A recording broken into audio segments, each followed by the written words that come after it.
Bueno, agradecer la invitación, por supuesto, y nada, disculpar a Miguel que no puede estar hoy aquí con nosotros y bueno, me encargo yo un poco de contaros la intervención esta en Dos Castros de Asturias. Tengo que agradecer igualmente a Ángel, a que os ha estado hablando antes, Ángel Villa, que fue gracias a su empeño por el cual se hicieron estos trabajos, tanto en el caso de Coaña como en el caso de Chao de San Martín. Son unos trabajos puntuales, como bien ha dicho antes Ángel, pues es una pena que no se haya podido concluir, sobre todo en el caso de Chao de San Martín, donde se había comenzado una línea de restauración bastante interesante. Y nada, y un poco comentaros los dos casos puntuales. Los trabajos en Coaña pues los hicimos en dos momentos, en dos campañas, dos situaciones muy concretas. La primera en el año 2007, cuando se abordó los trabajos en torno a las saunas castreñas. Coaña, ya os ha estado explicando antes Ángel, que bueno, es un yacimiento excavado pues prácticamente desde principios del siglo pasado, en el cual tiene unos problemas de conservación importantes, como en todos los yacimientos que son de pizarra, de esquisto, como puede ser Viladonga, Cervantes, de Castromayor. Tenemos un material de construcción con el que una vez que se ha puesto a la luz esas estructuras, pues presentan un deterioro muy importante. Fundamentalmente por los problemas de los biofitos, por el problema de la meteorización, y que es un material que presenta unos problemas muy graves, ¿no?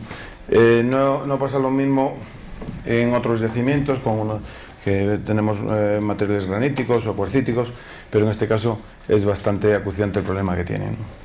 La intervención se centró fundamentalmente en las dos saunas, el complejo que hay en Castromayor, en Coaña. Después de una intervención, una reexcavación llevada a cabo por otra empresa, en la que se tomaron una serie de muestras y que sirvió también para intentar periodizar pues estas construcciones, ¿no? Veis aquí en la planta como tenemos el complejo más o menos de saunas, en que vemos dos estructuras diferentes. A esta de la izquierda le hemos llamado la sauna 2, esta la sauna 1, en la cual se ha hecho, después de los trabajos de reexcavación, pues se ha intentado pues atajar los problemas fundamentales, ¿no?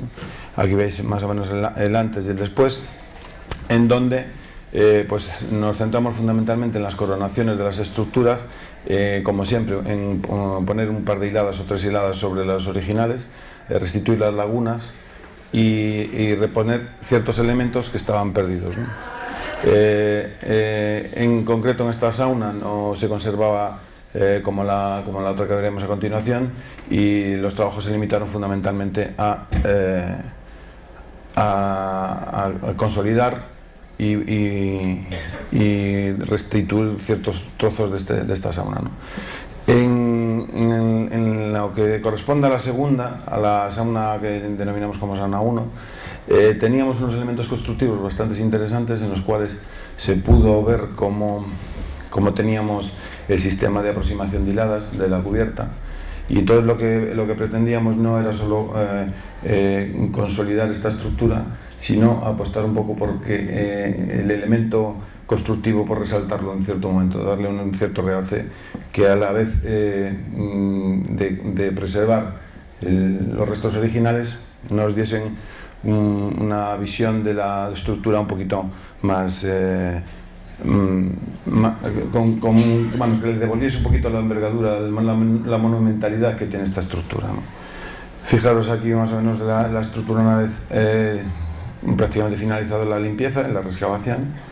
Aquí ya los trabajos de consolidación, y un poco el aspecto final que se ve desde arriba, en donde pudimos comprobar cuál es el sistema más o menos constructivo y cómo lo reformamos. Veis que se construye con unas lajas tremendas, en las cuales se depone unos contrapesos en la parte exterior, y además de hacer la consolidación, lo que fuimos viendo es como casi una arqueología experimental en la que pudimos ver más o menos cómo construían y al final pudimos definir el modo de construcción y cómo ponían ellos la aproximación de hiladas, ¿no? Veis aquí cómo se realzaron ciertos elementos. Fijaros aquí, bueno, en la parte posterior también se descubrieron ciertas estructuras. Y fundamentalmente lo vamos a ver aquí. Veis esta laguna que presentaba la estructura en este lateral, y como en este sector pues se rehizo, veis aquí los separadores en los que se colocaron todas estas estructuras de aproximación de hiladas, y automáticamente pues esto pues coge realmente la envergadura, la monumentalidad que podía tener, ¿no? Siempre pensamos que las estructuras son la imagen que nos presenta ciertas estructuras pues no magnifica realmente la arquitectura castreña, ¿no? Y en este caso lo que intentamos es precisamente que se realzara ese tipo de estructura, ¿no? Por ejemplo, aquí tenéis un ejemplo en la Punta de los Prados, en las cuales todos estos elementos, al situarlos así de un modo guillotinado, pues toda esa construcción pues en realidad está enmascarando toda esa monumentalidad que podía tener esta estructura.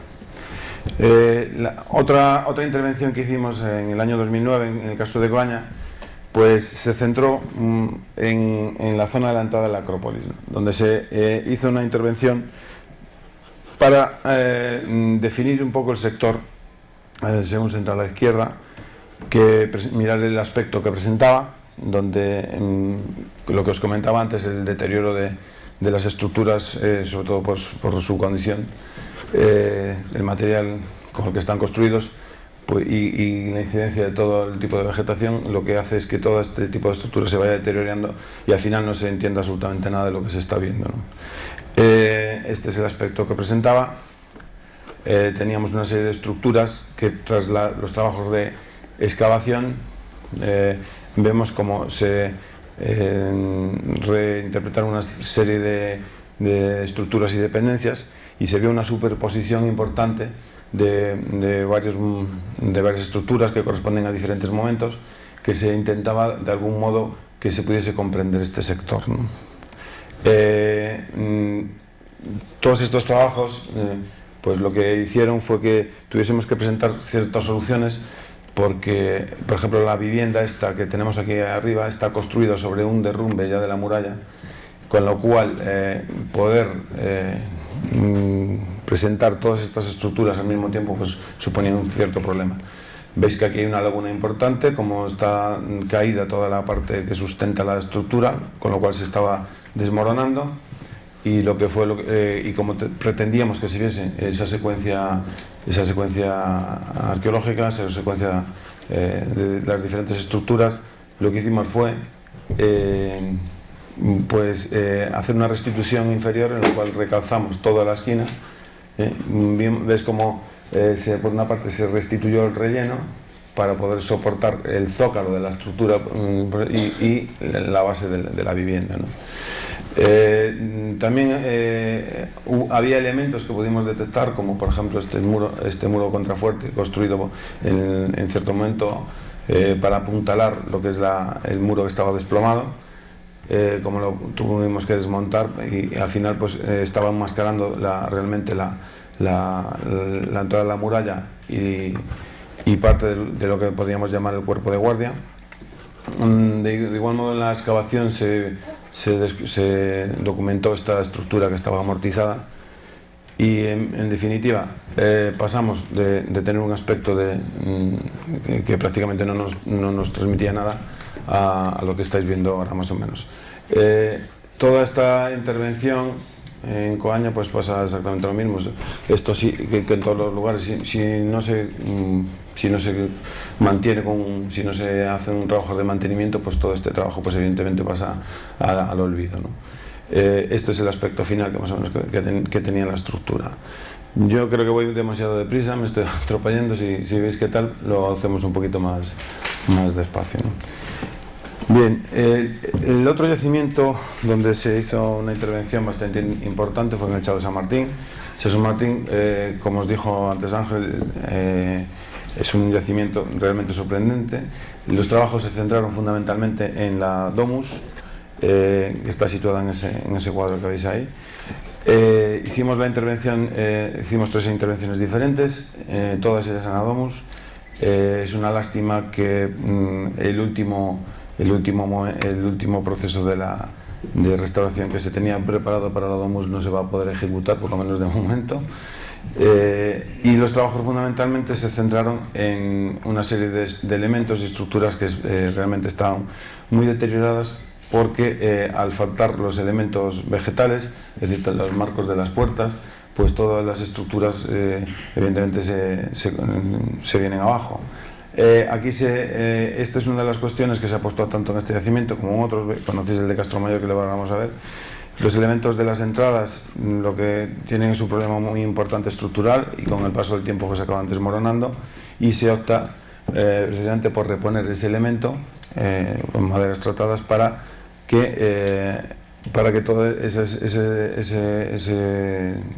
estructura, que es donde está más endeble, pues se pueda consolidar, y a la vez pues le da el carácter didáctico, o sea, es decir, se puede ver perfectamente el elemento hasta que con el tiempo se ha desaparecido, ¿no? Tanto en las zonas de los vanos, tanto nuestra intervención, tanto en el año 2006 como en el 2007, pues se centró en lo que son las estructuras de estos vanos, no en las cargas murarias ni nada de eso, que eso fue ejecutado por otra empresa.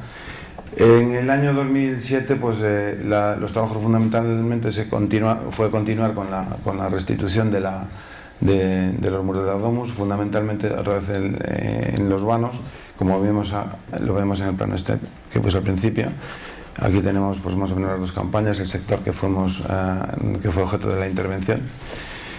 Y aquí había 2 trabajos fundamentales: la restitución del muro de norte de la Domus, que tenía una laguna importante. Creo que si no me confundo es porque aquí fue donde se acopió mucha piedra, los vecinos, donde había muchos muros que habían sido robados por completo. Y para poder darle un poco de volumen al asunto, y para que todos estos pavimentos no siguieran corriendo peligro, pues se optó por la restitución de dichas estructuras. Igualmente, veis los huecos de las maderas de las entradas, donde se actuó igualmente, igual que en la campaña anterior. Se restituyeron estos sectores y se coronó todo el muro del lado muro, ¿no? Esto lo que hace es que consigues que todo esto se estabilice de una manera tremenda, y que perdure incluso incluso a prueba de la política, ¿no? Porque yo me imagino que ahora esto, si no tiene un mantenimiento, se irá deteriorando, pero esta consolidación lo que ha hecho es que esta estructura por lo menos puede aguantar bastante tiempo, ¿no? Aquí tenéis un detalle del muro restituido. Aquí esta foto de abajo, simplemente para que veáis que lo hicimos. Fue en invierno y había unas heladas tremendas, estábamos casi 10 bajo cero trabajando, y este es el aspecto final que quedó del sector norte de la Domus, ¿no? Estos trabajos se continuaron, por suerte. Aquí veis un aspecto final de cómo se restituyó todo ese sector norte, y por suerte se pudo hacer una última intervención en el año 2013, en la cual se siguió con el resto de las estructuras de la Domus. Se restituyeron una serie de lagunas que presentaban los muros, porque, como dijo antes Ángela, fue objeto de una necrópolis que estaba, pues había seccionado en varios sectores a los muros. Teníamos los elementos perdidos igualmente, para reponer las maderas, y como veis aquí, que muchas veces habían desplomado ciertos elementos porque faltaban las maderas. Se repusieron todo ese tipo de maderas. Aquí veis la huella de la durmiente. Como eran unas maderas más o menos casi de 40 centímetros, se optó por poner, en este caso, pues traviesas de tren, ¿no? También se hizo otra intervención importante en el horno de la Domus, en el cual pues este es el aspecto que tenía de prevención, y se optó por hacer una consolidación tanto de la estructura como de la placa, en la cual se rehizo una encima de la original para preservar la original. Este es el aspecto final. Y otra de las actuaciones fundamentales que se hizo en esta campaña pues fue una apuesta, pues porque estos elementos en el atrio se hizo una intervención pues para ponerlo, estaba cubierto, lo habían, para preservarlo de las inclemencias del tiempo, lo cubrieron con arena, y lo que nosotros hicimos una apuesta para que estos elementos, que son realmente importantes y que se deberían ver y no estar cubiertos, pues apostamos pues por consolidar todas estas columnas y todo el pavimento y ponerlos en su sitio. Veis aquí las que estaban preservadas con arena, con unos cajones. Los trabajos consistieron en que el aspecto del atrio, que cumplía por supuesto su función de cubrir todos estos elementos, de ponerlo, por decirlo de alguna manera, en valor, y apostar por colocarlos en su sitio, ¿no? Los fustes de las columnas, pues aquí estáis viendo cómo los estamos sacando de los cajones, estamos retirando todo, y optamos por la colocación, por levantar los fustes de las columnas, colocarlos en su posición original, después de una consolidación correspondiente, y colocar un elemento, una reproducción, para poder preservar lo original, para que la lluvia no le incidiese directamente encima del granito. Pues colocar un elemento encima, una imitación de lo que es un capitel, porque teníamos documentación suficiente, tenían recuperado un capitel en el museo, y entonces pues colocar ese elemento encima para preservarlo y a la vez para darle un poquito más de potencia al yacimiento. Este es el aspecto final de las columnas colocadas más o menos, ya con su situación. Y otra de las cosas que se hizo en el atrio pues fue colocar, está el pavimento, muchas de ellas estaba seccionado y hay una serie de lagunas que se hizo en cierto modo una muestra de una propuesta que se hizo en este momento de restituir todo el pavimento, ¿no? En este caso se hizo una imitación se colocaron las que estaban seccionadas y se hizo una imitación de dicho pavimento en la parte, no sé si en la parte sur del atrio, ¿no? Otro elemento que estaba sufriendo eran los sillares que hacen esquinas de la puerta de entrada, en la cual había una cierta degradación. Se optó también por lo mismo, por restituir el trozo que estaba deteriorado y colocar una imitación de un sillar encima para preservar el original. Aquí veis cómo quedaron en los dos casos. Claro, este es el aspecto final del atrio y de la Domus, prácticamente ya una vez hecha la consolidación de todo este sector. Y claro, en este punto es donde se quedaron las cuestiones. Como os ha comentado antes Ángel, y yo tampoco quiero incidir ni entrar más en la polémica y la problemática que tiene ahora mismo este yacimiento. La propuesta era preservar todas esas estructuras, poner el drenaje del atrio, restituir todo el pavimento, imitar los pavimentos tanto del peristilo como de los diferentes dependencias, para que no sufrieran las originales debido a donde está ubicado Grandas de Salime. Y esto se quedó todo en agua de borrajas. Evidentemente, ahora mismo, dijo él antes que no puede entrar al yacimiento. Yo creo que no es solo él, sino somos unos cuantos más los que podemos acceder a ese yacimiento. Y de igual modo quiero resaltar que no era la única propuesta. Aquí quedaron muchas cuestiones por rematar que estaban previstas. Era la restitución de la muralla, porque es muy impactante este yacimiento, ver cómo la entrada directamente en cierto momento del castro se hace se accede directamente por unos cuerpos de guardia que van hacia la domus antes de pasar al yacimiento. Es uno de los elementos que quedarían, que magnificarían y le devolverían la visión de este yacimiento que de momento se queda por hacer.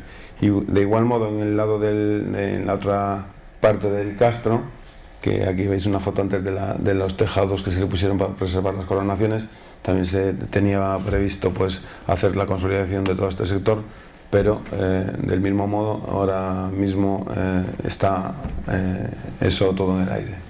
Y bueno, hice un recorrido rapidísimo, yo no, me parece que fui demasiado atropellado, pero yo prefiero que si tenéis alguna pregunta, que vamos a algún punto en concreto, ¿no?, de lo que hemos hecho.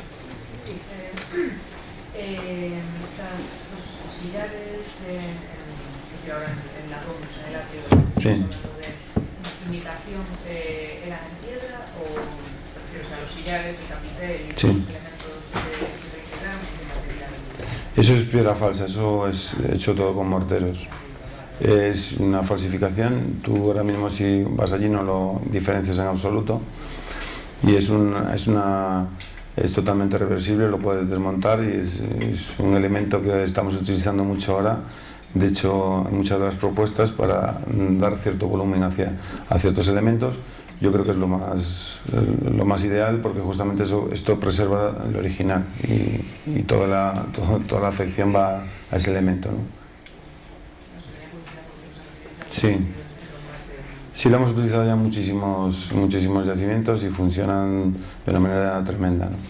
A la vez que le da un poco más de dinámica al yacimiento, pues hace su función muy correctamente. Que seguramente no debate da tarde sairá a relación para qué, porque se fan as consolidacións, sobre todo para analizar o que pasa con Chao San Martín.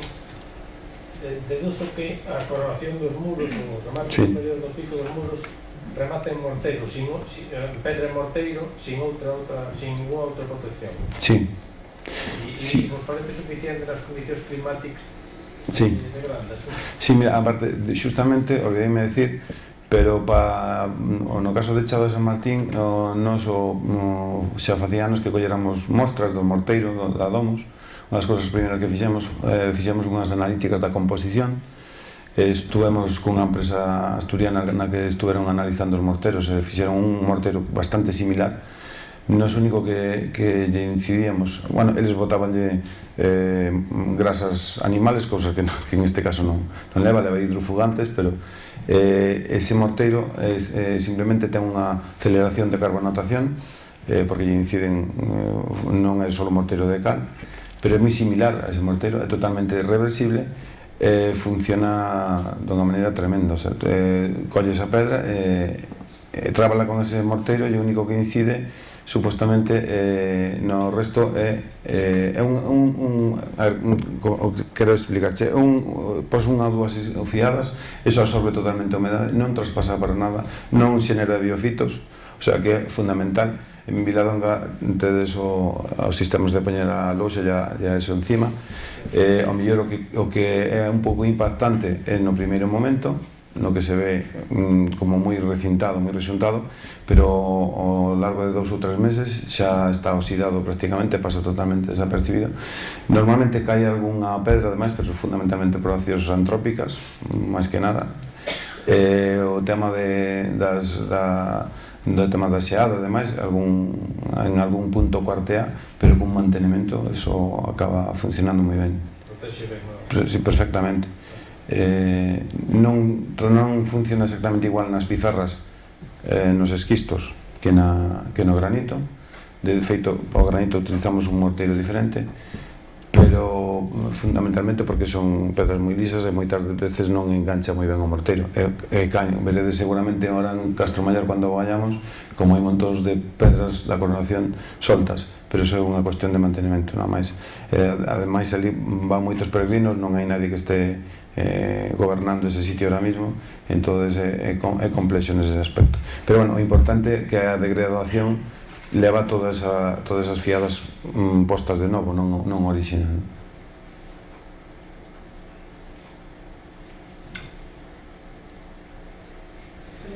Sí. Simplemente mantemento, sí. as pedras que caen das fiadas repoñelas no mesmo senso. Sí, sí, simplemente repoñer certas faltas que poden pasar. Hai moi raro que quede todo perfecto, non? Porque normalmente eso é dinámico, pero eso en realidad o costo que ten é mínimo ter un mantenimento. O que sí que é triste cando deixas un xacemento 4 ou 5 anos sin traballar. Cualquier rotonda de cualquier sitio, pues plantas, corta o césped, está encima delo. A arqueoloxía parece que faz un día unha intervención e xa vale para 10-15 anos, que non fai falta estar encima dos xacementos, non? Ahora mismo, desde o meu punto de vista, empezamos a mirar un pouco por cualquier dos xacementos visitables. Pasa coa Ourel, hai 2 xacementos ali visitables, Vilar, Sobredo, realmente están indicados e dá realmente pena velos, non? Mira, aí en moitas das reconstruccións que fixestes, sí. Que fixestes sobre, refiro a paredes que estaban desfeitas, sí. Quedaron así, que de momento que se fixe excavación arqueolóxica pasaron moitísimos anos, ou foron derrumbamentos que houve posteriores na excavación arqueolóxica? No, foi por reconstruídos. Algo que quedou xa desfeito do momento da excavación, porque non ten construído a terra, ou algo que se fixo depois posteriormente. Bueno, variados son todos os casos, claro. Sí, claro. Por exemplo, en Coaña, na zona desa entrada, pues había elementos que se desmoronaron desde entonces. Desde feito, eu sei que hai algunha das estruturas que por lo menos ven ali que teñen moitísimo máis riesgo que outras, non? Hai estruturas que están moi ben feitas xa, construídas polos castreños, e hai outras que son auténticas chapuzas. Entonces esas realmente, unha vez que se sacan á luz, pois teñen certos problemas. Moitas veces encontramos muros tumbados que corren certo peligro, téndese moitas veces a ventilación. No caso das lagunas, por exemplo, de Grandas, eran debidos a que esos muros en a época esta, cando no século IX, século X, cando a necrópolis, pois foron rotos os muros para facer as tumbas. Entón, tens que escoller realmente o que tens que enseñar, non? Si retiras as tumbas e queres enseñar a domus, pois non vas a enseñar unha domus toda mordida, máis ou menos tens que dar un certo volumen xa por o tema estrutural, porque se deixas unha laguna aberta, eso acaba caéndose todo, non? Estruturalmente non funciona, non? Igual que, por exemplo, se está un muro sobrepasado, se se excava demais ou queda colgado, pois tens que facer algo para que eso non se veña abaixo, non? Nos perfiles que se quedan moitos nas excavacións, esos teñen moi mal futuro sempre. Entón, que o ideal sería que ao mesmo tempo que se fai unha excavación arqueolóxica, que ao mesmo tempo estudar a reconstrucción, inmediatamente. Sí. Precisas para evitar sí. Nos hai unha cousa que defendemos desde fai moitísimo tempo, que unha excavación sin unha inminente consolidación non ten sentido hoxe en día, non? Porque ademais costa moitísimo máis ao erario público, costa moitísimo máis despois facelo a posteriori, non? Por exemplo, o caso de San Cibrán de Las, si estás excavando o xacemento, tes unhos problemas estruturales de entrada, chegas a certos niveles, nos nese caso xa metíamos o equipo de restauración antes de acabar a propia excavación, unha vez interpretada a estrutura que estás vendo, para non incidir con todo ese movimiento de pedra, ese movimiento todo de material encima dos niveles de ocupación, restaura os primeros muros e despois volves a executar a excavación. Pensade, por exemplo, no caso este último de Baroña, que nesta intervención pues, movemos máis de 120 toneladas de pedra, non? Entonces, claro, andar con 120 toneladas, quitalas do xacemento para despois dentro de 5 anos volver a traer, pois casi mellor xa cates aí, faz a intervención de restauración, e aparte que moito dese material, se non o tes previsto, perdes ou tiras, non? Non son en moitos xacementos o que nos falta realmente é o material, porque a propia dinámica da excavación elimina ese material e despois non o tes que facer virguerías para recuperarlo. Yo, para aclarar su intervención, decirle que yo creo que ya no hay equipos de excavación que no conciban o que conciban una intervención sin que forme parte del equipo un conservador. Es un disparate, no solo por las estructuras, sino también por atender urgencias en el tratamiento de materiales, utilizando los metales, hierros especialmente, o la plata que cambia de color, vamos, en el mismo momento en que toma contacto con el aire. Pero en relación con las estructuras también es esencial. Estas imágenes que estaba proyectando Luis se corresponden a distintas áreas, pero que son inmediatas a la terminación. Evidentemente, para plantear una restauración, una consolidación de una ruina, se necesita tener una unidad estructural sobre la que actuar. No puedes actuar sobre 2 metros de muro y dejar la esquina a las películas. En nuestro caso, antes de poder disponer de los presupuestos que permitieron trabajos como los que ellos realizaron, que empezaron a las saunas de Pembia, después una intervención que pensé que iban a poner, si no la hubiera puesto yo, que fue hermosísima en la plaza, una gran plaza, una cosa también muy curiosa en el Teatro de San Martín, en la que un proceso de ligera inclinación del muro hizo que tuviésemos que desmontar paramento a paramento, piedra a piedra, colocarlas y volver otra vez a montar. Este fue un trabajo hermosísimo. Todo eso se hace lógicamente una vez que finaliza, pero inmediatamente después de que finaliza el trabajo. Luego ocurren cosas curiosas, y es que, recordando esto que decía Luis, de que claro, la gente considera, la gente digo los que no están en el ramo, que una intervención es como el amor para toda la vida, y no se dan cuenta, pues, por ejemplo, en el caso de la Domus, donde hubo ya 3 intervenciones, pues esas 3 intervenciones en estos momentos están en el juzgado de instrucción número 4 de Oviedo, porque a un alcalde se le metió en la cabeza que eso es fraccionamiento de contrato, es un tratamiento de favor y hacer una obra que ya estaba hecha, ¿no? Sí, cuando estamos en un mundo extraño en el que ahora ya duele y tal, cuando se consigue, hasta eso es motivo de conflicto.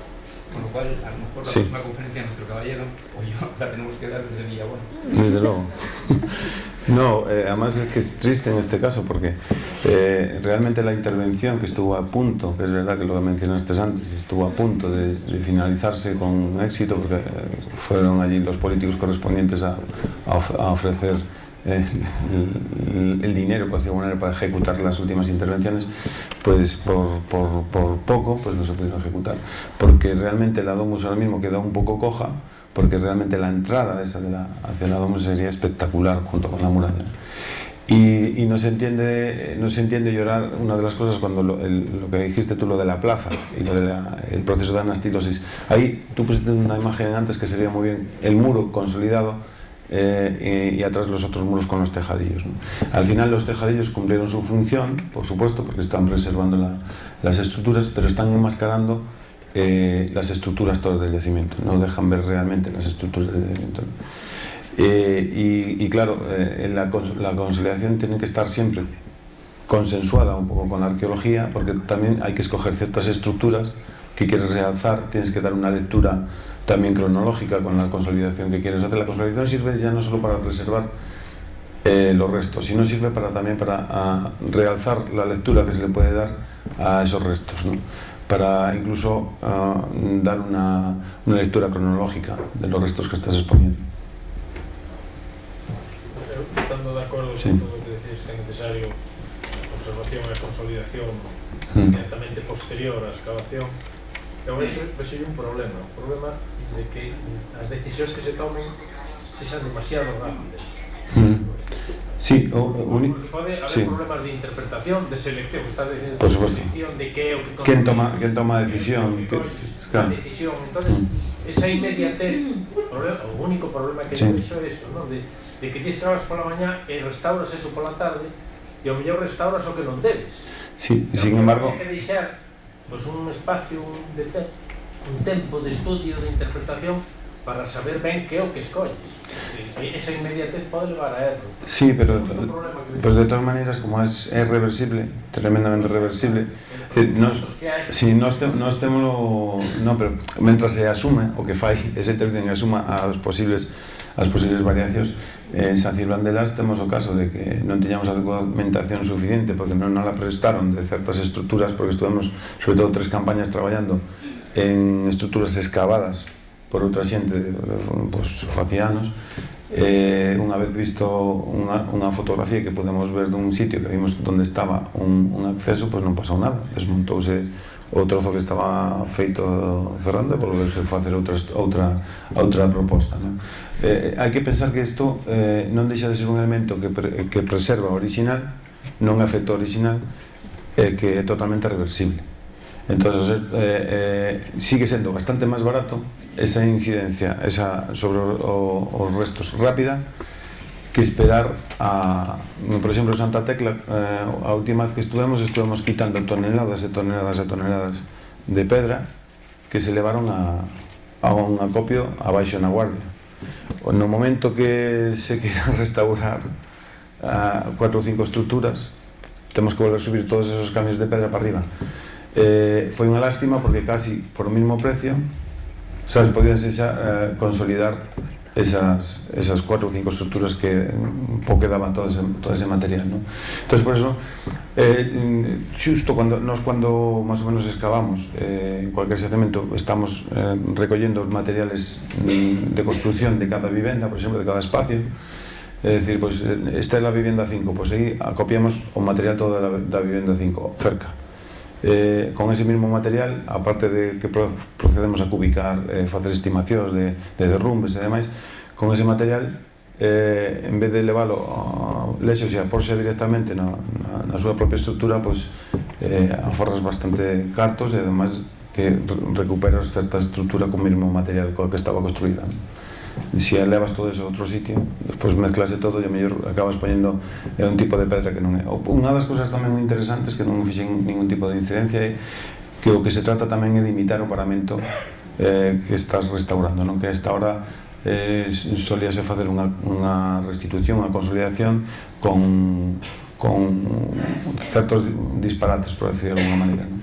Agora, no caso este de Baroña, que acabamos recentemente de estar, a proposta era de sustituir o paramento ciclopio que tiña a muralla exterior, ahora digo a muralla exterior porque hai unha que está dentro, se descubriu ahora, por o seu paramento ciclopio, porque estaba consolidada, aparte de que estaba construída a favor de fachada, tiña un paramento ciclopio, a restauración era vertical e con unha cachotería moi pequeniña. Ao quitar toda esa antigua consolidación e poñela co seu material, coas pedras estas monumentais, adquire esa muralla unha monumentalidade, volve ter unha certa dignidade que perdeu ca restauración. Entonces, dese mesmo xeito, o que se trata é que moitas veces a construción castrexa en este senso é moito máis espectacular, é moito máis monumental da que nos temos conciencia precisamente por moitas das intervencións que se fixeron, ¿no? Sí. Yo quería apuntar una cosa sobre la cuestión de hacer la restauración inmediata a la excavación, y es que, bueno, normalmente siempre los problemas arqueológicos priman sobre las responsabilidades de restauración, y también hay que darse cuenta de que en algunos, o sea, esto no es una ley, o sea, excavas inmediatamente restauras. No, hay ciertos puntos donde, claro, hay problemas, nos encontramos con dudas y solamente se hace la restauración de cosas que están completamente seguras, o sea, no hay nada inventado. Sí, por ejemplo, tanto en Baroña como en otros yacimientos que hemos hecho, recuerdo pues puntos con alguna dificultad, zonas que se han dejado para excavar más porque no se comprenden. Entonces estos puntos sí que sí. La restauración mínima. Sí, eso está claro. La consolidación se termina donde comienza la hipótesis. Es decir, algo... Sí. Cuando es peligroso. Sí, no, pero claro. Costa de restaurar, metas aparte. Sí, por suposto, non, pero sempre ten que finalizar donde non se sabe. De feito, esta última intervención, por poñer un exemplo en Baroña, que a mellor non men ora moito caso, pero que está reciente, a dinámica da propia excavación transversal hacia a muralla levábanos dicindo como era esa estrutura hasta certa parte da muralla. Chega un momento que aí cambiaba toda a estrutura da muralla e aí automáticamente tuvose que parar ese tipo de consolidación, tuvose que excavar moito máis para poder interpretar e a partir de aí desmontar incluso certas estruturas que estaban consolidacións que estaban enmascarando a propia forma da estrutura da muralla, non? É dicir, se non se sabe, pois tense que deixar a ruína tal como está, non se pode chegar a inventiva nunca, non? Hai casos que nos teñen pasado, mellor, de estar xusto un testigo que se rescaba na que está toda unha esquina, todos os perpiaños que fan a esquina estaban caídos inteiros, todos caídos que pudimos colocar, vimos que, claro, que era unha pena, o mellor, non levantar esa esquina desa estructura. Claro, estábamos dando prácticamente 2 metros de alto a esquina. Entonces, que fixemos? Pues restaurar todo eso tiñamos o original, o hueco entre unha esquina e outra, pues restituíla con paramentos imitando, porque o que era realmente triste ou poñela ou non poñela, ou poñer esa esquina tipo torre, ¿no? Entonces esos elementos sí merecen recuperarlos porque lle dan certa monumentalidade ao resto, ¿no? Vamos, completamente de... Sí. Ay, perdón. Sí. Perdón. No, que completamente de acuerdo con lo que dice Felipe, y de hecho planteándolo en otras situaciones que no son las del Chao, por ejemplo, que es la de Coaña, es la confusión de las viejas estructuras era tal que evidentemente nadie sensato se pone a consolidar eso sin que antes haya una lectura arqueológica.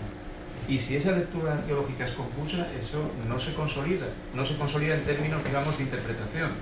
A lo mejor en estructurales puede hacerse, pero en el caso, los dos casos que proyectó sobre Coaña, tanto de las saunas como de la puerta de la Acrópolis, lo que obtuvimos fue una excavación que se hizo a petición de las necesidades de la construcción. Evidentemente, en caso de duda, las cosas no se juega con ellas ni se proponen arqueodisnes por llamativos que puedan resultar, ¿no? Sí, yo iba a decir un poco eso, que además hay que distinguir entre lo que es conservación y lo que es restauración y reconstrucción. Que normalmente las decisiones se toman en función de, pues como en medicina, de la oferta del paciente. O sea, pues si un muro lo vas a perder, pues ahí hay que intervenir antes de decidir otra cosa que a lo mejor no es tan necesaria, ¿no? No es una decisión aleatoria. Sí, nosotros, por ejemplo, se va excavando, pues que claro, necesidades son más prioritarias. Nosotros, por ejemplo, en San Cibrón de Las hay una cuestión estructural que es todos los muros que están en la parte alta de las viviendas tienen un peso, ejercen tanto peso los derrumbes de arriba que están todos inclinados, como el de la plaza, o como el que había en Viladonga, que hicimos en Anastilosis. Si tú te pones a excavar esos interiores, tienes que excavar solo la mitad, porque lo demás tienes que entibarlo y no estás viendo toda la dependencia, ¿no? Está muy bien excavarlo, sacar la secuencia estratigráfica, pero luego tienes que abordar el resto de la vivienda o lo dejas para siempre con un apuntalamiento, con algo.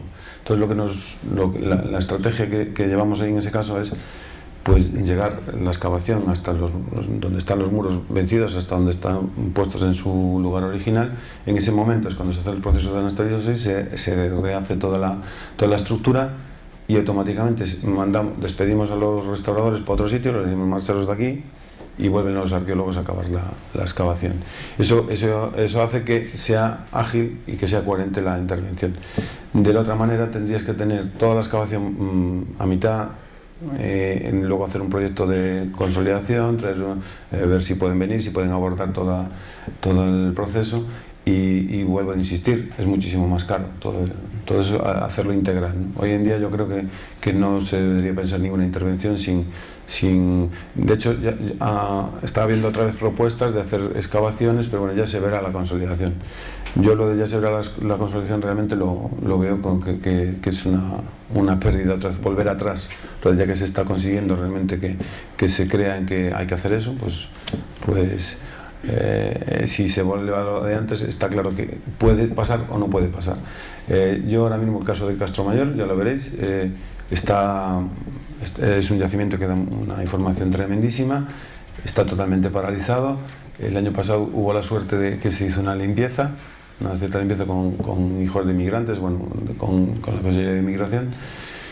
Y claro, ¿qué le va a pasar a ese yacimiento? Pues no se sabe. Si tiene una consolidación bastante suave, no es que tenga una consolidación bastante agresiva. Yo a lo mejor, la diapositiva que visteis antes, ya que tienen esas siestas, eso fue justo antes de esa intervención. A lo mejor pasan 5 años y eso, y el yacimiento seriamente empieza a tener un deterioro importante, ¿no? Y a lo mejor lo que realmente hay que hacer con muchos yacimientos es lo que le pasó al yacimiento del que habló antes Ángel, taparlo, que es lo mejor que le puede pasar, ¿no? Porque, no sé, yo pongo el caso de Cervantes. Ahora, por ejemplo, Cervantes es un yacimiento que está supuestamente visitable, que está, no sé si está incubado Vic y evidentemente está sufriendo un proceso de degradación importante, simplemente porque simplemente un mantenimiento, un desbroce, una limpieza de los pavimentos, de todos los biofitos que le salen en los muros. Vuelvo a insistir, los esquistos y las pizarras se meteorizan de una manera tremenda. Los culpables somos nosotros por sacarlos a la luz otra vez. El caso de Chano. El caso de Chano es otro de los casos que se hizo una intervención importante y se quedó ahí de la mano de Dios otra vez, ¿no? Y eso sí que también hay que ir a propósito a ese sitio. Os hablará Celis después de esto, ¿no? Y entonces pues yo creo que si no haces una consolidación importante en cierto momento, pues el proceso es muchísimo más, se acelera muchísimo más, es totalmente más veloz, ¿no? Mira una pregunta, no sé si entendí bien, en la reconstrucción que habéis hecho en Baronia, esta ciclopia, ¿usáis un elemento diferenciador? Sí, usamos un elemento diferenciador, que es otra de las cosas importantes. Allí tenemos que usar un azulejo diferenciador, porque como se puso un azulejo en cierto modo, pues hay que continuar con eso, cuando en realidad habría que quitar el azulejo así poner un diferenciador coherente, ¿no? En la muralla ciclopia pusimos ya la pizarra cerrada, que es la que más o menos ponemos en contraste con los granitos siempre, ¿no? ¿Qué pasa? Que claro, estamos hablando de que nosotros ahora mismo nos encontramos, al intentar interpretar cuál era lo consolidado por lo que hizo Carlos Lourido en cierto momento, teníamos problemas realmente de saber cuál era lo restaurado de lo original, sobre todo un cantero que era muy bueno. Lo imitaba muy bien el paramento y teníamos ciertas dificultades de saber hasta dónde lo hizo, porque lo hizo igual sin cemento ni nada, solo el cemento arriba lo colocaban, ¿no? En el caso de la muralla de Ciclopea se ve perfectamente y ellos no tienen elemento diferenciador. El elemento diferenciador nosotros lo ponemos siempre de las intervenciones que hacemos.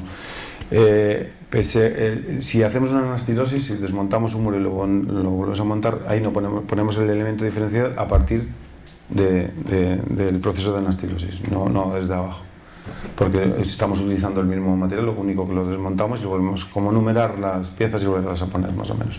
Siempre hay alguna piedra que está podrida, que tienes que cambiarla y sustituirla, pero no es el caso, ¿no? Además, hoy en día, pensar que hay una documentación tan grande de las memorias y de todo lo que se entrega, que es muy fácil de saber hasta dónde se han hecho las cosas y hasta dónde no. También el caso de Santa Tecla que veis, o de muchos otros sitios de España, que se ponía antes un diferenciador continuo que llamaba mucho más la atención casi el diferenciador que la propia estructura, ¿no?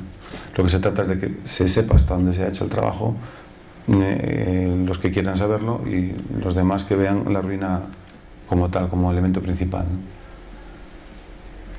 ¿no? No sé si me... ¿Qué sistemas de drenaje utilizaches? Sí, mira, curiosamente con los castos todos lo que pasa es que los exteriores de todos los sitios están preparadísimos. Los propios casteños hacen todo un diseño de drenajes perfectos. Entonces normalmente se tiende a usar gravas, gravillas y todas estas cosas, cuando en realidad no hace falta. Lo tienes que disponer realmente la excavación hasta donde la tenían ellos y cómo funcionaban los drenajes, y está perfecto, funciona genial en casi todos los sitios. En los interiores son los problemas. Los interiores, claro, las viviendas no están preparadas para evacuar el agua, con lo cual normalmente nosotros lo que hacemos es siempre una perforación, que no es una perforación, o sea, más o menos haces un hueco coges una diaclasa o metes entre varias piedras, dejas un hueco y para que pueda evacuar la propia dependencia. Los elementos de los interiores de las viviendas es lo que más peligro corren siempre. Tú, cuando sacas un pavimento de una vivienda, está condenado al deterioro, por supuesto. O sea, no hay, yo por lo menos todos los que hemos excavado, por mucho que se quieran consolidar o que se quieran preservar, acaban deteriorándose, sobre todo si no estás encima de ellos. Pues si estás muy encima de ellos y los tienes consolidados y tal, tienes que estar con un mantenimiento bastante caro incluso, ¿no? Nosotros hemos hecho alguna propuesta de hacer la recreación de un pavimento sobre ese pavimento. Con un elemento diferenciador pierdes unos 5 centímetros, pero haces la recreación de esos mismos elementos encima, estás preservando el original, es reversible totalmente y no estás deteriorando. Si pones geotextiles y gravas, vuelves a estar con lo mismo. La gente que pisa encima de las gravas y el geotextil acaba deteriorando igualmente el elemento, ¿no? Eso hace una capa impermeable, además, que con su drenaje correspondiente, que lo preserva por completo, ¿no? En algún caso se pensou en poñer unha cuberta, un umbráculo ou algún elemento particular de unha excavación? Sí, houve moitas propostas. O que pasa que, por exemplo, facer cubertas suelen ser a nivel didáctico. En Santa Tecla hai dúas propostas, unha é casi como chiringuito de playa, fixena eu, además, pero era porque a dirección facultativa quería que fora así, ¿no? Nese momento, o que me decía como tiña que facer. Hai solucións acertadas, non acertadas, como algún elemento puntual pode ser, pero como hai moitas corrientes, o que quere realmente facer eso dentro do propio xacemento, ou facer unha reproducción fora, como no caso de Castro del Chano, perdón. Eu en realidad creo que o mellor de todo é facelo fora, porque así tes como os dous elementos. Se o faz dentro, estás dando só unha oferta, de outro xeito enriqueces a proposta cultural, ¿no? De feito, por moitas que parece que se fixeron, ainda non se fixo nada. O que se fixo en Vigo, esas cabañas, creo que volve a ser un pouco fracaso, ¿no? Hai unha das vivendas que fixémonos as tres. Eu considero que unha está moi ben feita, porque unha é produto de experiencia, de arqueoloxía. Aí non deixamos de practicar unha arqueoloxía experimental, porque fixemos todo, desde todos os elementos que habíamos castrexos en toda a zona de Santa Tecla, en toda a zona desa, pues aplicámoslos ali. As outras, pues evidentemente, eu mismo estou en desacordo con esas, porque se plasmou un modelo de almacén tal que non ten que ver con ese propio xacemento. Hai unha que está teitada con tégula, cousa que non creo que houbera ninguna teitada con tégula ali, porque había 300 fragmentos en toda a excavación de tégula, cousa que son 2 tégulas rotas, ¿no? Non responde para nada ao volumen. Entón, é moi interesante. Hombre, neste caso fixos no propio Castro, pero nunha zona deteriorada. Eso sí que pode ser, a mellor. Nos en San Cibrán de Las, que ten 8 hectáreas, propoñíamos unha finca que o tipo que traballou ali, labrou ali, traballou demasiado, porque arrincou todas as pedras e non debe quedar absolutamente nada. Hai un furao aí tremendo nese sector do xacemento. Pois dicimos, se se vai a poñer no propio xacemento, que mellor que intentar excavar para ver ese trozo como o que nos queda, e darlle ese volumen para tapar ese hueco tremendo que había o xacemento. Aí sí que a mellor ten cabida. E o xacemento de 8 hectáreas, por exemplo, ¿no? Ahora mismo en Baroña decíanos, por que non se pon unha cabaña aquí en Baroña? Pues eu creo que é o sitio menos indicado para poñelo, ¿no? Porque a vista que ten e a ruína que ten ese xacemento, pues a experiencia máis habitual é que cando reconstruís unha castrexa, o que faz é duplicar o problema de conservación. Sí, claro. E ademais de conservar o antigo, tens que conservar o moderno. O novo, claro. Normalmente non se conserva. Aí está o caso do barrio de San Fins, por exemplo, ou as cabanas do Trega durante moitos anos, que era un pendello. Claro, sí. Sin mantenimiento nada, sí. Hola, me gustaría comentar el caso del Castro de Vigo por trabajar tamén. Sí. Eu penso que temos que pensar que as consolidacións, as reconstruccións que se fan nos xacementos teñen que ter un obxectivo pensado e concreto, que moitas veces vai moito máis alá do propio non xacemento, senón das propias partes deses xacementos cavados. No caso do Castro de Vigo, co que contábamos era con unha parte mínima secundaria do xacemento, porque o que se considera sería a parte principal do mesmo está ocupada por unha fortaleza. É certo que na excavación que se fixo nos anos 80. Neste momento hai recuperadas 300 cachos de médula. Non sabemos cantas había originalmente, porque non sabíamos naqueles momentos os sistemas de registro non son como os de agora, e non sabemos cantas había originalmente. Neste momento temos 300, pero podería haber 3.000. Pero en todo caso, a idea de plantexar unha cuberta de téngula vai moito máis alá do propio registro nese xacemento. Ten que ver coa problemática do propio xacemento. Ese xacemento excavado nunha mínima parte que se tiña botado a perder, cando vamos a facer a consolidación do mesmo, vimos que as estruturas estaban moi danadas.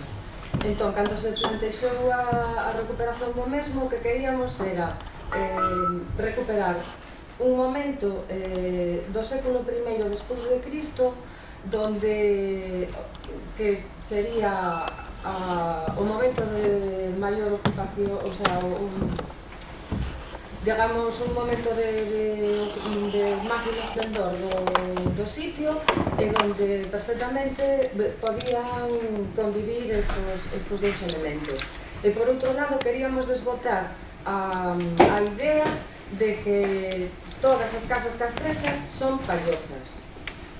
Tratábase un pouco deso. Entón, combinando estas dúas cousas e favorecendo a polémica, no senso de que se propoñen outras imaxes do castreño que permiten esta discusión que temos aquí agora, non?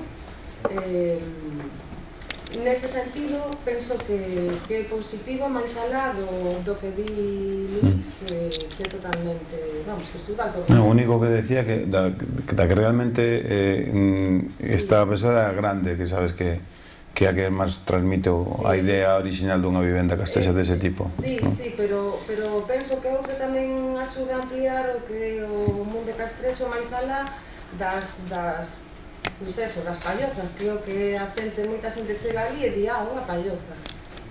Sí, bueno, claro. É que quizá é unha das primeiras iniciativas, pero creo que ahora mismo o que se necesita realmente é un área interpretativa máis grande, o sea, un sitio máis grande no que se poda incluso ver un barrio onde se poda facer área de interpretación, máis que un centro de interpretación, un sitio onde podes levar os colegios, onde podes ter todos os apeos, todos os materiais. Por suposto que sí. Eso sería fundamental porque está sin facer ainda. Sí, pero faise en medios de disponibilidades, porque outra cousa, por exemplo, que plantea discusión nesa reconstrucción, por exemplo, son as ventanas ou as portas. A mí pareceme do máis positivo que haxe discusión sobre o tema, porque plantexan outras visións de como podería ser unha casa. O sea, a xente, nós pensamos que as casas castreñas son como as casas do Tetra. Tería que haber cousas moi distintas e moi diversas. Por exemplo, nesas reconstruccións, quería pintalas por dentro. Sí, bueno, están totalmente repelladas, claro. Temos unha imaxe tan homoxénea que o mellor o que temos que facer é empezar a facer outras cousas e a comentalas e a discutirlas. Pero aí hai que retomarlo de donde empieza la hipótesis, desde donde hai que tener cuidado. Pero estamos hablando de reconstrucciones, non estamos hablando de construir encima de unha casa, estamos hablando de reconstrucciones basadas en datos, Sí, eso por ejemplo... No se nos ocurre hacer... Sí. Claro, pero no se nos ocurre hacer una casa romana... Cuando queráis descanso, avisad. Que digo, cuando queráis... ¿Queréis? Lo que se hablaba antes, de que cuando no sabes muy bien lo que estás haciendo es mejor parar. Claro, eso está claro, eso en el propio yacimiento está claro. Después, al respecto de por ejemplo, lo que decía de las ventanas o de poner lo que es el peristilo cerrado con puerta y demás, eso está en base a cuestiones arqueológicas, o sea, ventanas están documentadas ya en varios yacimientos.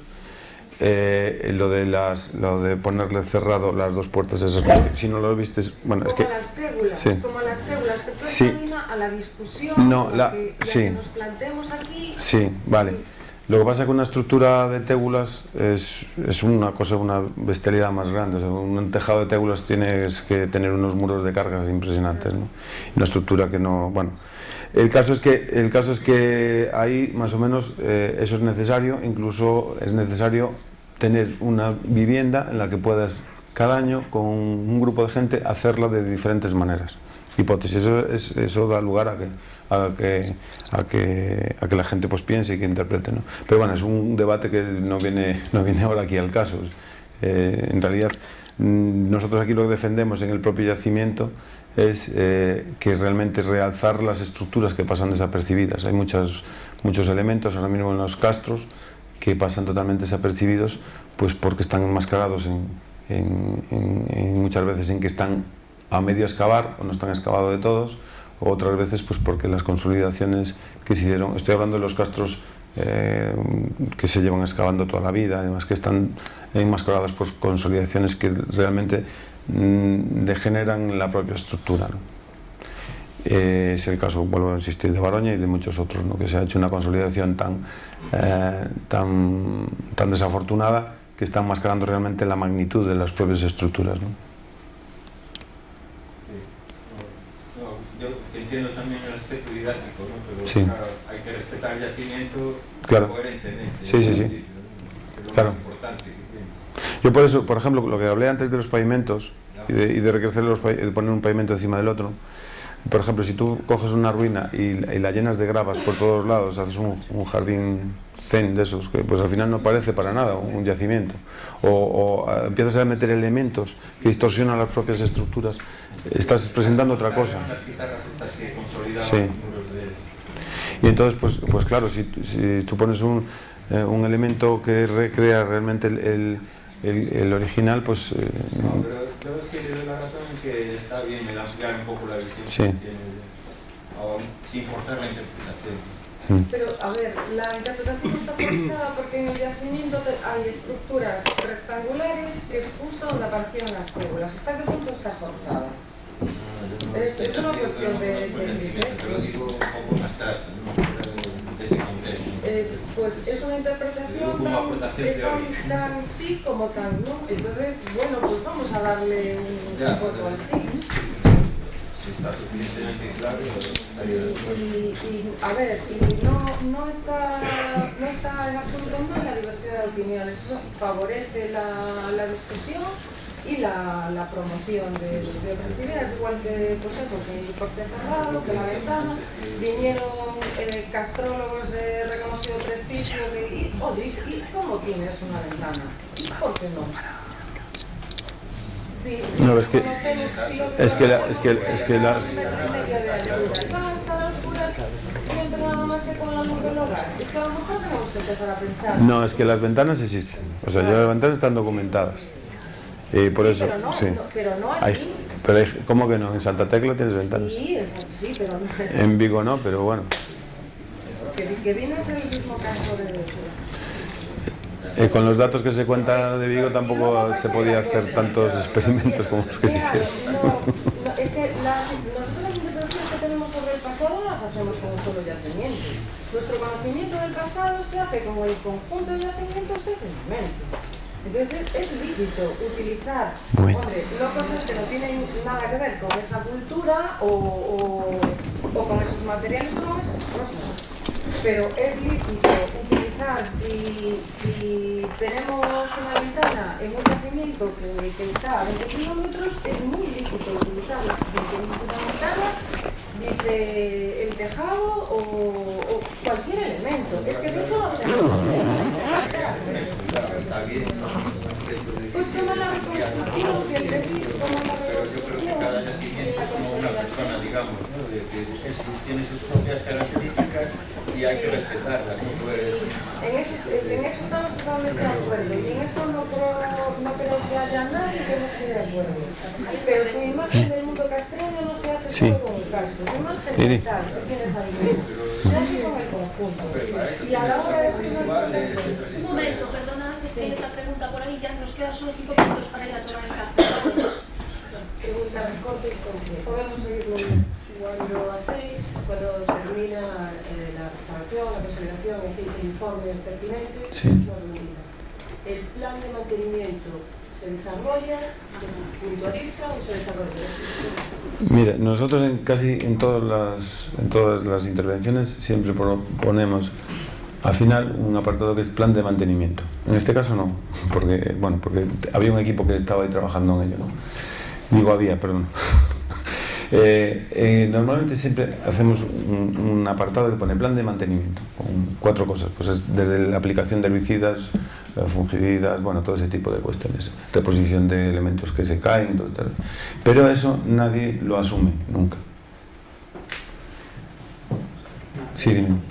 Ahora que estamos con la nueva ley de patrimonio, ¿ata que punto é lícito que unha administración, pode ser local, autonómica, plantea a posta en valor un xacemento sin que asegure previamente un orzamento dedicado ao mantemento dos xacementos arqueolóxicos que está recuperando? Sí, me imagino que ahora a Consellería para dar permisos, pues unha das cousas que ten presente é esa, si hai un plan de mantenimento, sobre todo porque ahora están empezando a haber actuacións de financiación xa privada. Nos temos a suerte que estamos no Castro de Xeriz excavando no Pazo de Fión, teñen un castro dentro da finca e é unha iniciativa privada na que queren excavar un xacemento. Entón a recomendación, nada máis solicitar o permiso, era que te tens que comprometer a ter un mantenimento. O sea, el é o máis interesado, esa xente é o máis interesada en mantelo porque pretende que sea visitable. Sin eso evidentemente non hai ningún futuro, pero non só eso, hai outra traba importante, a propiedade do xacemento, non? Se é do propio Concello, me imagino que o Concello terá que asumir ese mantenimento. Outra cosa que a carta de compromiso ou que sea, pero eu creo que é unha das cosas que están mirando ahora fundamentalmente eso. Sí. Legalmente, estos tipos están previstos desde hai moitos anos. Sí, legalmente. Toda a arqueoloxía, a lei vigente, todo o vigente está contemplado. Outra cousa é que se cumpre. Claro. Todas as leis do patrimonio. Dúas cousas, que se desenrole un plan, que se desenvolva e que se cumpre. Es decir, eu quero saber o desenvolvemento dese plan, se hai especificacións, se cumpre máis claro. Sí, bueno, eu como te diría, normalmente cando faz unha intervención suele ser moitas veces non é que haya que ter un plan director, traballen a máis, moitas veces son actuacións tanto ou de urxencia ou de contratos moi específicos. Ahora nos acabamos con un trozo da muralla en Baroña e a pregunta era cando volvedes a empezar? Como cando volvedes a empezar? Isto foi un concurso, foi unha obra que se executou e punto. Que se fai a partir de ahora? Que non vai a facer? Quen vai a buscar a financiación? O alcalde, a propia Consellería. É un sitio, imagínate, chegan todos os días ali, a mañá, ás 9 da mañá, hai un autobús de alemanes que non van ser españoles, porque ás 9 da mañá vai ser ali, non son españoles para nada, pero chegan ali, non saben nin quen ven, ni cual é o operador, nin nada de nada, o sea, ven un montón de xente. Aí pasaron por a caseta de información pasaron 4.000 personas en Semana Santa, o sea, son unhas 10.000 personas que pasaron en Semana Santa, e unha fluctuación de xente importante. É un xacemento que merece a pena que teña un plan xa específico, que revirta todo eso no propio xacemento, pero de momento as cousas non funcionan de ningún tipo. É dicir, quen vai a desbrozar se non hai máis intervención? Quen vai a desbrozar, limpar, poñer esas 4 pedras que se callan mentras tanto? E aparte estamos falando dun xacemento que depende de costas, de patrimonio e de medio ambiente. Para darnos os permisos simplemente esperábamos por o permiso de costas porque non lle deu o informe de patrimonio. O patrimonio esperaba por o informe de costas, o sea, estaban así, ¿no? Entonces, o problema quizá está aí. Eu non ligue en profundidade o anteproxecto, ainda non o rematei, pero polo que vin, as labores de mantemento nin tan siquiera necesitan permiso específico do patrimonio. Non moito. elementos. Sempre que non se afecten elementos estructurales nin cousas destas, eu penso que é peligroso porque eu penso que o mantemento debe ter un protocolo, incluso que non formen parte varios técnicos, e que se faga un seguimento continuado do mantemento e da evolución incluso das solucións adoptadas no proceso de consolidación para ver se funciona. A excusa da lei, por un lado, a participación, a apertura a participación ciudadana, pública, etcétera, os concellos, e favorecerse a intervención. Para min é o mesmo que pasou co urbanismo, que se abriron competencias aos concellos para licencias, para outorgar licencias, e hoxe temos o urbanismo que temos. Co patrimonio vai a pasar exactamente o mismo se non somos quen como colectivo de ler en profundidade a lei e delegaciones a punto de xulio. O Colexio de Licenciados, precisamente en Filosofía e Letras, temos unha reunión en Santiago para os profesionales do sector que queiran facer alegacións a través do Colexio de Licenciados en Filosofía e Letras. Decías algo tú? Iba a poder leer, quería leer nos concellos onde existen técnicos que poden certificar Tranquila, ya lo cojo.